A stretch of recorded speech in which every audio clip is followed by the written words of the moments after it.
Okay, why don't we get started? Welcome to session 3. I'm Randy Davis. I'll be the moderator for this session, and I've been asked to remind you about several other things that are going on in the building. There's the scavenger hunt, which you may have heard mentioned. Take pictures of things and turn them in, and the winner, I'm told there's a real prize for the winner. There's the photo booth. Gather with old friends and take some photos for your scrapbooks. There's Riddler's Garden, which is over by the stairs toward the right, leading into CSAIL. That can be fun. And then there's the phone to the future. I think it's a wonderful idea. If you pick up the phone, it will ask you a question, and you get to make some predictions about what the future might be like. And the good news is you probably won't be around when somebody listens to it and hears how silly you had been. So take advantage. Okay, in this session, we've got 4 speakers, probably, and we're still searching for some of them, and a videotape. Our first speaker is Isaac Kohane. He's the inaugural chair of Harvard Medical School's Department of Biomedical Informatics. The department's mission is to develop the methods, tools, and infrastructure required to move biomedicine forward by taking advantage of the insights and precisions offered by big data. He develops and applies computational techniques to address disease at multiple scales, from whole healthcare systems to the functional genomics of neurodevelopment. He's worked on AI applications of medicine since the 1990s in a wide range of applications: ventilator control, pediatric growth monitoring, et cetera, et cetera. And he's also the inaugural editor-in-chief of the New England Journal of Medicine and co-author of a recent book, The AI Revolution in Medicine. He's a member of the National Academy of Medicine, the American Society for Clinical Investigation, and the American College of Medical Informatics. Please join me in welcome Isaac. 15 minutes, right? 15 minutes? Yeah.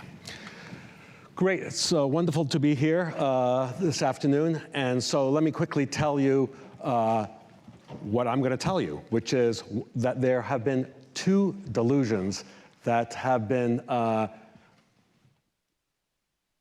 retarding progress in the area. And I'm going to tell you a few stories of how, since I was in grad school here, I've worked on washing those delusions away and hopefully moving AI and medicine forward. And the first delusion is the data delusion. We all knew that inference was going to be hard, but we didn't realize how hard getting the right data was going to be for AI and medicine. The second was the delusion of medical exceptionalism, that medicine was more art than a rigorous knowledge processing effort, and that, as part of that delusion, was that the healthcare establishment and patients are fully aligned.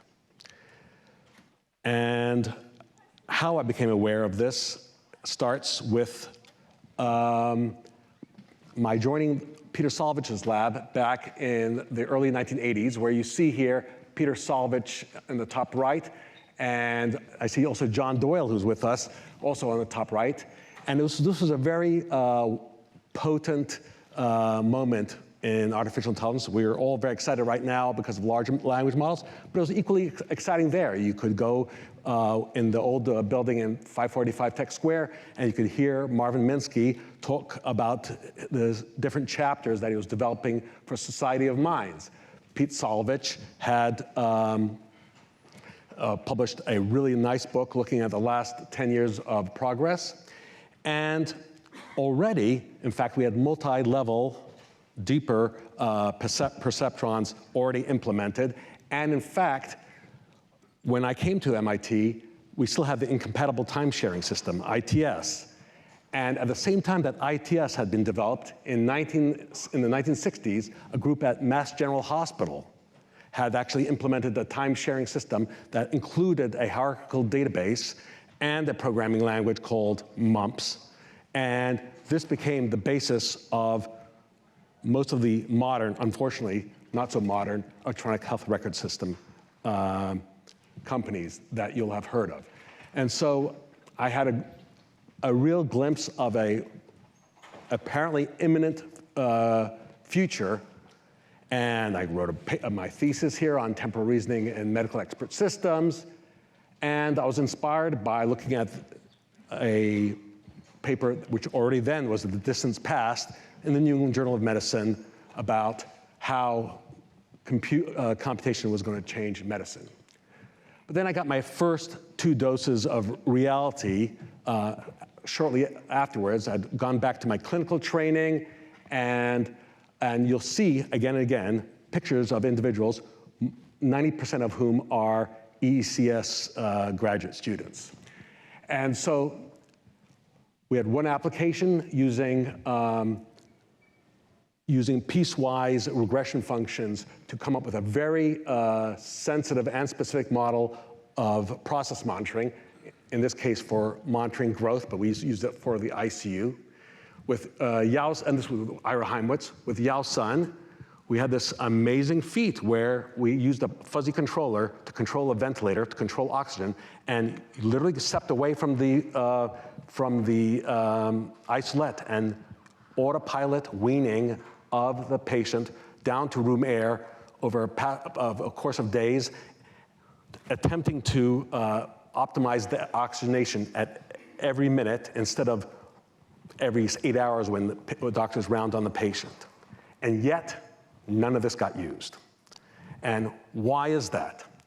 It's, in the first case, because we had to wait another 20 years before electronic health records even had those basic data types that we need, like height and weight. And my thesis advisor, Pete Salvich, had told me everything was going to be ready for us in 10 years. He was only off by 30. And also, because medicine thought it was an art, the notion of actually having an infant robotically weaned from oxygen was anathema. I apologize for the bad graphics. That's Pete Salvich's terrible taste in web graphics, but this is an important project that was started in 1993, I believe, when he got a grant with John Doyle from what was then ARPA, before it was about to become DARPA again. And the notion here was to bring AI to the patient and to have an autonomous agent that'd be watching over you for your entirety of your existence. We thought a lot about it. We did some implementations there, but we didn't do that much that was lasting, although you'll see it's had consequences throughout the world subsequently. Because of this guardian angel concept, I started a project with NIH funding called PING, the Personal Internetwork Notary and Guardian, which was an encrypted record. This was also in 1994, an encrypted record on the web that patients had full control over. We had Benedita working with us, and my colleague Ken Mandel. And we actually had it implemented, and Google Health used it, and Microsoft's Health Vault used it, and a consortium of employers used it. But both of these were, again, ahead of their time. Guardian Angel, massively so. Ping, the data was still not there yet. So with Pete and others, I started another project called the W3EMRS project, and that's because I remember going to faculty lunch, and I think it was 1993, and I saw Steve Ward was reporting that he was able to execute full scheme expressions through a web browser's CGI. And I said, wow, if Steve can do that, I can now do arbitrary computations now through a web browser. And what we did is, in Boston, we enabled ourselves to be able to issue queries to multiple hospitals and bring back what even today you can't do, which is since no patient is only seen in one hospital, your history across Children's Hospital, Beth Israel, and MGH. And we implemented that back in 1994, including this character up there, Philip Greenspun, who has now much less hair and is much stranger than he even was then. But I put in the fake names. I take credit for Ingrid Daughter. Yes, you did. Yes, you did. And so he taught me Perl. I taught him SQL. That's what happens with old computer scientists. Anyway, so with that early success, it then became apparent to me that there was some gold in Zemdar Hills in electronic health records. And so I wrote a project for a National Center for Biocomputing through NIH, and called Informatics for Integrating Biology in the Bedside, I2B2. And for this audience, basically, there were two insights. One is I could use natural language processing, even back in the early 2000s, to characterize patients, to phenotype patients. And we could use discarded specimens, discarded lab specimens, to get the DNA on these same individuals. And so we could run, as we reported, genome-wide associations at literally 1% of the cost and 1% of the time, because we instantly had these cohorts. And a lot of these techniques went on and be used by many others, including most recently by the UK Biobank.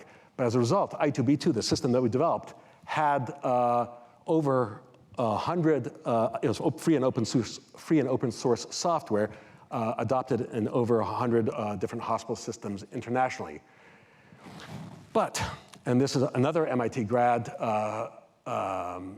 Ben Rice, showed that we still weren't ready. So this was, if you look at the bottom on the x-axis, these are a bunch of diagnoses collected into various categories like injury, psych, and infection, and on the y-axis, time. And what's wrong with this patient? Well, this patient had domestic abuse. And Ben showed that with a very simple, old school Bayesian estimator, you could actually identify domestic abuse 2 years on average, and up to 6 years before the healthcare system was aware of it. This is used across all of Massachusetts, in a state where we're mandated to ask patients if they feel safe in the emergency room. But there's a big difference between saying, as you're going to fix someone's leg, do you feel safe at home, and saying, wow, this patient's had all these psych and GU, and this is the probability of domestic abuse is high. But here's the point. That was 2009, and only now is MGB creating a system with their radiologists that they're going to use this to actually identify patients at risk. Because again, the notion that we'd have this automatic triggering of a very serious social intervention, which only would have been just asking more questions to make sure the patient was safe, that was anathema.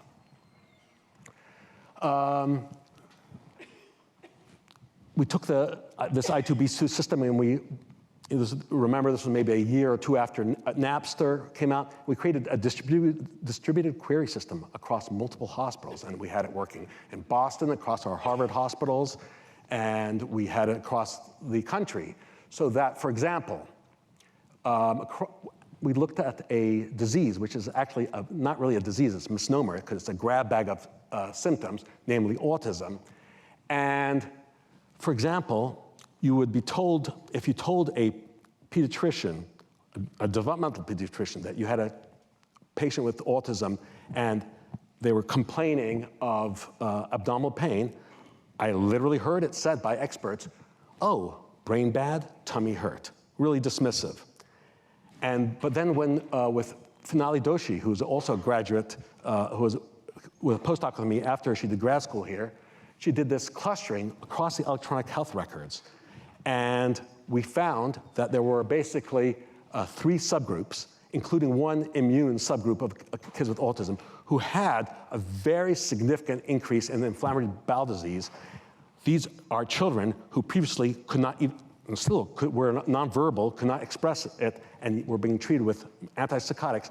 And I've never had, as a clinician, parents come to me as grateful as the mothers who came to me because we recognized this new syndrome that included all these immune disorders and inflammatory bowel disease. And we only saw it because we had the data, and we applied, frankly, fairly trivial machine learning.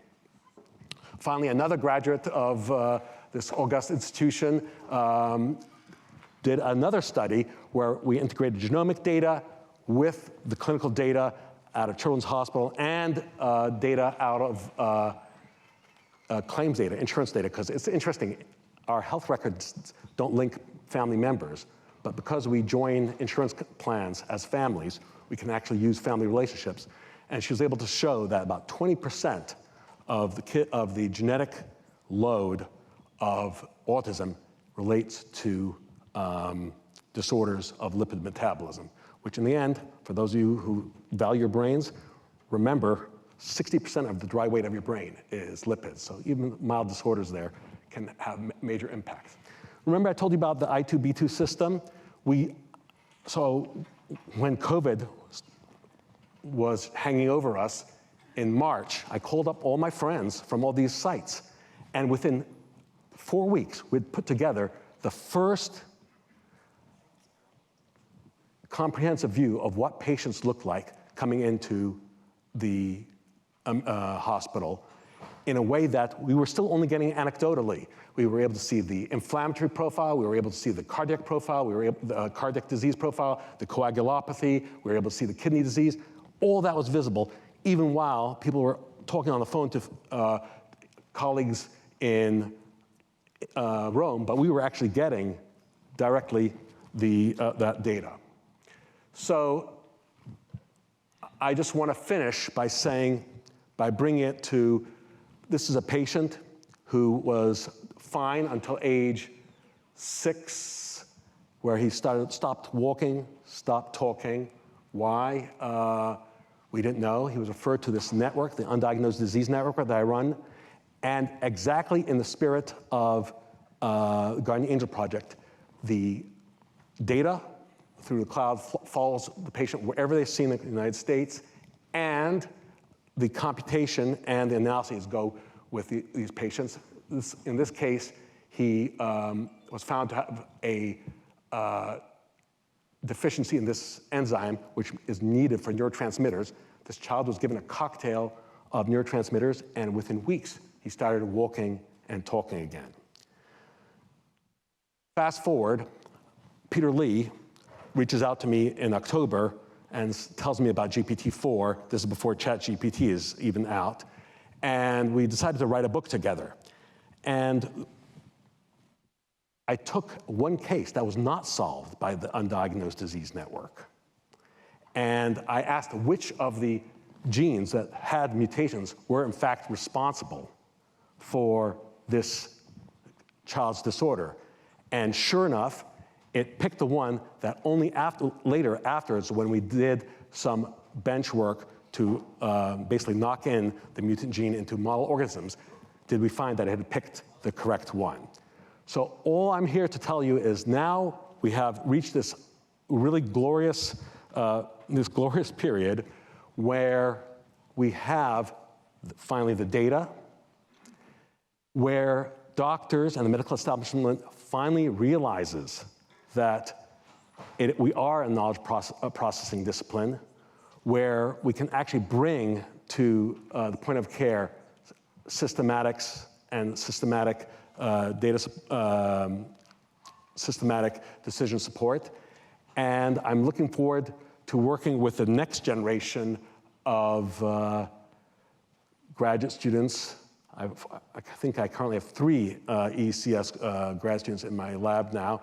And I look forward to seeing you many times again. Thank you very much.